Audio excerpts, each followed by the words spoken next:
안녕하세요. 돈에 환장한 시어머니 때문에 남편과 헤어진 30대 여성입니다. 제 얼굴에 침 뱉기 같아 어디에도 하지 못한 이야기를 해보려고 왔어요. 남편과 저는 대학 시절 같은 동아리 활동을 하다가 알게 된 사이입니다. 그때만 하더라도 서로 남녀로 본 것은 아니고 그냥 단순히 친구 사이였어요. 그러다 남편은 군대로, 저는 졸업을 하면서 자연스레 연락이 끊어졌고요. 그런 남편과 다시 마주친 건 그로부터 몇 년이 흐른 후였습니다. 좋아하는 작가의 강연이 있어서 참석을 했는데 거기에 남편도 왔던 거지요.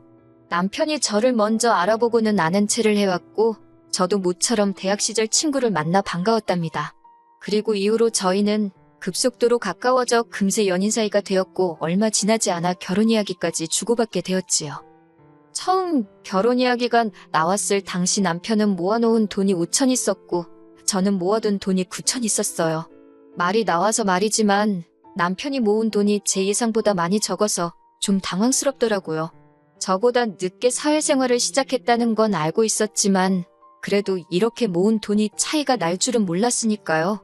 그리고 알게 된 건 남편이 7살 어린 시동생 대학교 학비를 전부 내줬다는 사실이었어요.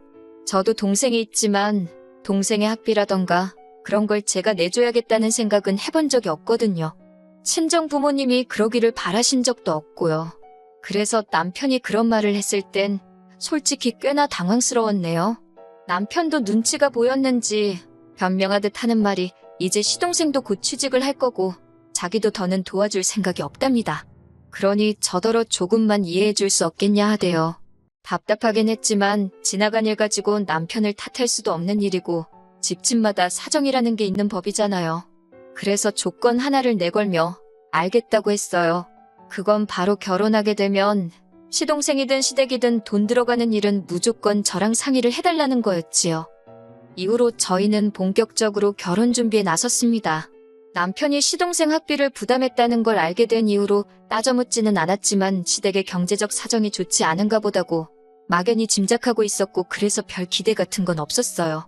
어차피 저도 친정 부모님의 의사와는 별개로 웬만하면 친정의 손은 벌리고 싶지 않았거든요. 그런데 상견례 자리에서 어머님이 1억을 해주시겠다고 하시대요. 생각지도 못한 큰 숫자에 놀라기도 했고 시댁에서 1억을 해주겠다 하니 친정 부모님도 흔쾌히 당신들도 1억을 해주시겠다 하셨습니다. 큰 숫자가 오고 가서 그런가 상견례 분위기가 제법 좋았지요. 그리고 그날 밤 저는 혼자서 이런저런 계산을 했어요. 양가로부터 도움을 받으면 그게 2억에 남편과 제가 모은 돈이 1억이 넘으니까 대출 조금 받고 하면 서울 중심부는 아니어도 작은 평수여도 어쩌면 우리 이름으로 된 아파트 하나는 살 수 있지 않을까 하는 그런 상상과 함께요. 하지만 그런 행복한 상상은 이튿날 걸려온 어머님의 전화와 함께 깨어지고 말았습니다. 어머님께서 미안하게 되었다면서 당신이 계산을 잘못했다고 1억이 아니라 3천만 원밖에 못 해주신다는 겁니다. 하룻밤 사이에 7천만 원이나 달라질 만큼 무슨 계산을 잘못하신 거냐고 여쭤보고 싶었어요. 그리고 동시에 지난밤 제가 했던 상상이 다 부질없는 이야기란 걸 깨닫고 풀이 죽어버렸지요. 하지만 그런 저를 더 힘 빠지고 실망하게 한 건 이어진 어머님의 말씀이었습니다. 친정 부모님께는 이런저런 이야기하지 말고 그냥 1억을 받아오라고 하셨거든요. 제가 왜요? 하고 질문하니 준다는데 왜 안 받냐고 반문을 하시는데 그냥 황당해서 더는 말도 안 나오더라고요. 어머님은 친정에 이야기하지 말라 하셨지만 저는 원래 친정 부모님한테 뭘 숨기고 그러는 딸이 아니거든요. 그래서 전후사정과 함께 상황을 설명했지요. 그랬더니 친정아버지가 그런 경우가 어딨냐며 저처럼 황당해 하시대요. 친정어머니는 어머니대로 그 집은 아들 장가 보내는데 3천만 원 가지고 뭘 어쩌라는 거냐며 답답해 하셨고요. 3천만 원이 적은 돈은 아니지만 친정 부모님도 나름대로 곱게 키운 딸이 시집 가는 거니 기대치가 있으셨던 거겠지요. 저는 괜히 이 일로 남편한테 불똥이 튈까봐 걱정도 되었고 동시에 실망하신 부모님께 제가 잘못한 것도 아닌데 죄송스러워서 고개를 들 수가 없었네요. 친정아버지가 어쨌든 어쩔 수 없지 않냐며 말씀하신 대로 1억은 해주신다 하시는데 제가 시댁하고 똑같은 액수로 해달라 했습니다. 솔직히 전화 말미에 어머님이 보이신 태도에 마음이 상하기도 했고 그래서 고분고분하게 시키는 대로 1억을 받아서 시집가고 싶지 않았거든요. 그렇게 우여곡절 끝에 부부의 연을 맺었습니다. 그런데 결혼식을 올리고 얼마 지나지 않아 청천벽력 같은 소식이 들려왔어요.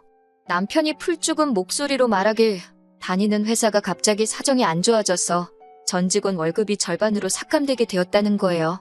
어이가 없어서 그런 회사가 어딨냐고 제가 따졌습니다. 제가 회사에 한번 전화를 해봐야겠다고 하니까 자기 체면이 있지 않냐며 자기를 못 믿냐고 그래요. 그런 건 아니지만 동네 구멍가게도 아니고 갑자기 월급을 반만 준다는 게 말이 되냐고 이직하라고 했습니다. 다른 직장에 가도 그거보단 많이 받을 거라고요.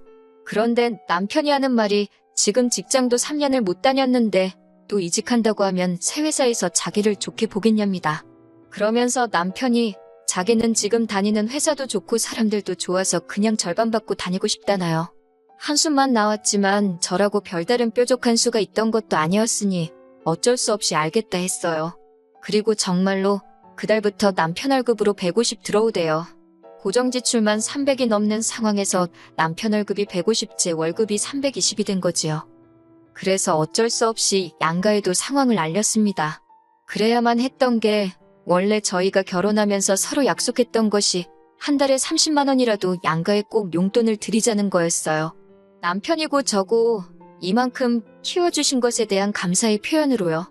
그리고 명절이나 생신처럼 챙겨야 하는 날에는 조금 더 넣어서 50 정도씩 드리기로 했었지요. 그런데 당장 남편 월급이 절반으로 뚝 떨어져 버리니 그럴 수가 없겠더라고요. 그래서 양가 부모님께 마음먹은 바와 달리 사정이 이렇게 되었다. 죄송하다고 말씀드렸습니다. 그런데 여기서 양가 어른들이 보인 반응이 참으로 다르더군요. 일단 친정에서는 저나 남편이나 많이 속상하겠다면서 당신들은 괜찮답니다. 그리고는 저를 따로 부르시더니 돈 가지고 남편한테 스트레스 주지 말라고 신신당부를 하시대요. 하지만 어머님께서는 그래도 주기로 한 건 달랍니다. 당신 주변 사람들은 자식들이 해외여행도 보내주고 성형수술도 해준다는데 저희는 30만 원도 못 준다는 거냐면서 서운하고 창피하시다나요. 그리고는 제가 입고 있는 옷은 얼마짜리냐, 옷 사입고 가방은 사들고 외식은 해도 시부모 돈 주긴 아깝냐, 내가 아들 키운 값이 한 달에 30만 원도 못 받는 거냐 하며 나오지도 않는 눈물을 쥐어짜내시며 일장연설을 늘어놓으시더라니까요. 그러면서 저더러 그러니 시집 올 때 친정에서 1억 받아왔으면 대출도 덜 받아도 됐을 거고 그러면 지금 이런 소리가 나왔겠냐 면박을 주시는데 정말이지 어처구니가 없어서 뭐라고 대꾸를 해야 할지도 모르겠더라고요. 하지만 그래도 할 말은 해야겠다 싶어서 어쨌든 이해 좀 해달라 못 드린다 해버렸습니다. 그리고 그날 집에 돌아와 남편하고 크게 싸우게 되었어요. 남편이 어머님 말씀이 일리가 있다며 이 상황이 제 탓이란 쪽으로 몰고 갔거든요. 뿐만 아니라 어쨌든 장인 장모님이 안 받는다 하셨으니 시댁은 그대로 드려도 괜찮지 않겠냐고 절 떠보기까지 하대요. 그러니 싸움이 안 날 수가 있나요? 제가 남편더러 그렇게 용돈 드리고 싶으면 대리를 하든 배달을 하든 나가서 돈을 더 벌어오면 될 거 아니냐고 아주 악다구니를 썼답니다. 그리고는 또 이래저래 몇 달의 시간이 흘렀습니다. 남편의 월급은 150에서 변화가 없었는데 그중 100 정도가 가정을 위해 쓰였고 남은 50은 차량 유지비에 식대에 모해서 남편이 쓰는 카드값이랑 비슷하게 나왔으니 솔직히 제 입장에선 남편이 100을 가져다 주는 거나 다름이 없었지요. 그리고 고정지출이란 건 늘면 늘지 줄지가 않잖아요. 그렇다 보니 저는 매달 월급에서 200 이상을 가정에 쏟아부어야 했고 그러다 보니 제 손에 남는 건 100만 원 남짓이대요. 사는 게 빠듯해지니까 나중엔 과일 하나 사 먹는 것도 고민하게 되고 아이를 갖는 건 언감생심 꿈도 꿀 수 없더라고요. 하지만 저는 그 모든 게 가증스럽고 사악한 생쇼에 불과했다는 사실을 알게 되었습니다. 남편 월급일이 27일인데 27일 저녁이 되도록 남편 월급이 안 들어오더라고요. 남편은 친구들하고 약속이 있다면 나간 상황이었지만 돈 문제기도 하고 해서 기다리질 못하고 남편한테 전화를 했어요. 남편이 전화를 받더니 무슨 일이냐고 그래요. 그래서 회사에 혹시 무슨 일이라도 있는 건지 왜 월급이 늦는지 모르겠다 했지요. 그랬더니 순간이었지만 전화기 너머로 남편의 당황한 기색이 느껴졌달까요. 그리고는 곧이어 남편이 자기가 확인해보겠다며 허둥지둥 전화를 끊더라고요. 그리고 신기하게도 정말 남편과 전화를 끊고 30분도 되지 않아서 150만 원이 들어왔습니다. 그런데 액수는 평소와 같은데 입금자명이 남편 회사가 아니라 남편 이름으로 되어 있는 게 아니겠어요? 뭔가 수상하단 직감이 들대요. 그래서 혹시나 하는 마음에 남편과 같이 일하는 직원의 와이프한테 전화를 했어요. 일전에 부부 동반으로 2번 정도 어울린 적이 있었거든요. 신호가 몇 번 가더니 직원 와이프가 전화를 받더라고요. 저는 어떻게 물어볼까 하다가 단도직입적으로 그쪽 남편도 월급이 반으로 삭감된 게 맞냐고 물었습니다. 그랬더니 그 와이프가 무슨 자다가 봉창 두들기냐는 식으로 무슨 소리를 하는 거냐고 그래요. 그러면서 얼마 전에 대대적으로 연봉 인상도 있었는데 몰랐냐입니다. 그 말을 듣는데 남편한테 배신감이 들면서 온몸이 부들부들 떨리더라니까요. 시간이 늦었으니 은행을 찾아가 볼 수가 있나? 그렇다고 남편 회사에 확인 전화를 해볼 수가 있나? 정말이지 갑갑해서 죽겠더라고요. 그러다가 남편 노트북을 떠올렸어요. 웬만한 금융거래는 남편이 다 자기 노트북으로 하는 건 알고 있었거든요. 평소엔 그 노트북을 회사에 가져가는데 그날은 어쩐 일로 노트북도 두고 갔길래 이건 신이 주신 기회라는 생각이 들었지요. 제발 빌면서 노트북을 여니 이게 웬걸 비밀번호도 풀려있는 게 아니겠어요. 남편이 언제 올지 모르는 상황이었기에 속도를 내서 미친 듯이 뒤지기 시작했습니다. 그리고는 결국 남편이 그동안 다른 주머니를 차고 있었다는 사실을 알게 되었지요. 월급이 삭감이 되긴커녕 그 와이프 말대로 올랐더군요. 더 화가 났던 건 350 중 200 가까운 돈이 어머님한테 흘러가고 있었다는 거예요. 그리고는 남은 150만 원만 입금자명을 바꿔서 자기가 회사처럼 저한테 입금을 해줬던 거고요. 실망이 이만저만이 아니었습니다. 그때 느낀 그 배신감을 비롯한 복잡한 심정은 어떤 한마디로 정의할 수가 없어요. 이러지도 저러지도 못한 채 남편이 오기만을 기다릴 뿐이었지요. 그리고 자정 가까운 시간이 되어서야 돌아온 남편에게 말없이 노트북을 갖다 줬네요. 화면에는 남편 통장거래 내역을 띄워서 말이지요. 그러자 남편 얼굴색이 울그락불그락 하더니 왜 남의 노트북을 마음대로 보냐고 적반하장으로 화를 내는 게 아니겠어요. 그런 건 솔직히 전혀 신경 쓰이지 않았지만요. 저는 남편에게 왜 이런 짓을 했냐고 물었습니다. 내가 그동안 얼마나 고생하고 스트레스 받아 하는지 옆에서 다 보지 않았냐고, 미안하지도 않았냐고 물었지요. 그랬더니 자기도 그러고 싶지 않았는데 어머님이 그러라고 했답니다. 어이가 없어서 어머님이 왜 그런 짓을 시키시냐고 하니까 남편이 잠깐 주저하더니 그러니까 시집 올 때 장인어른이 1억 주신다는 거 그냥 받아왔으면 좀 좋냐고 그래요. 어머님이 남편더러 제가 동기한 줄 몰라서 준다는 돈도 마다하는 애라며 이참에 돈이 얼마나 귀한지를 가르쳐야겠으니까 시키는 대로 하라고 했답니다. 지가 쪼들리다 보면 결국 친정에 손 벌려서 남은 7천도 받아올 거라 그러셨다나요. 남편 이야기를 들을수록 어머님은 뻔뻔하고 염치도 없고 돈만 밝히는 여편네란 생각이 들었고 남편은 그런 어머님 때문에 제 뒤통수나 치는 쪼다무지리처럼 느껴지대요. 결국 듣다 못한 제가 남편한테 꼴도 보기 싫으니 이 집에서 나가라 했습니다. 그러다 생각해보니까 어차피 혼인신고도 안 되어 있는 마당에 뭘 시댁에 가 있어라, 친정에 가 있겠다 할 이유가 없더라고요. 그래서 남편한테 그냥 이쯤에서 헤어지자 했어요. 신뢰가 산산조각 난 이 시점에 어떻게 같이 사냐고요. 그러자 남편이 그동안 안 갖다 준 월급 다 가져다 줄 테니 저더러 화풀 납니다. 실소가 나오더라고요. 됐다고 너 다 쓰고 부자 되라 그랬어요.